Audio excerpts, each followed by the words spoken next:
Okay everyone, so in this video we're gonna learn how to add Google Search Console to your WordPress website. Alright, so to do this, just open up google.com, search for Google Search Console. Go to the first one, search.google.com, click on that. Click on Start Now. And just log in with your Google account. And you should see this page if this is your first time. If not, just go up to the top left corner, click on this menu, and after that just go and click on this arrow next to Add Property, and go down and click on Add Property. And here we're going to choose URL prefix. We're going to enter our domain. So you can just go to your WordPress website, go and view site, or just right click right here and just choose copy link address. Go back and paste it right here. So you need to add HTTP or HTTPS. Alright, after that click on continue, like so. Now we're gonna choose this one, HTML tag. Just click on the arrow and we're gonna copy this HTML tag.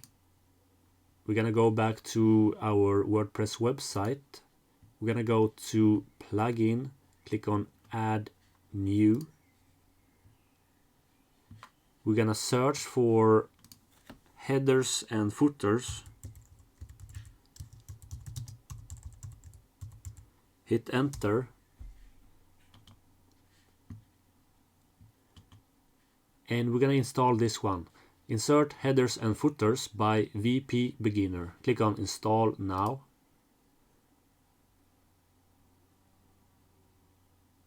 Click on activate.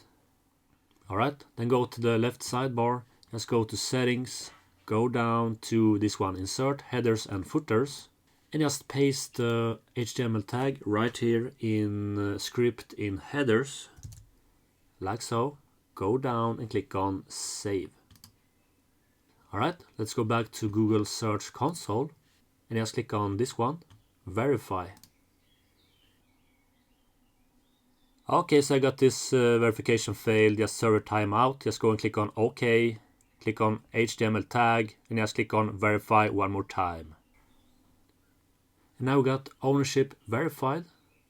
We can go to this one, go to property, and now you have connected your Google Search Console to your WordPress website. It may take a couple of days before you see any data. So let me know in the comments below if this worked out for you. If you like this one, subscribe for more of these videos. Have an awesome day. Take care and bye.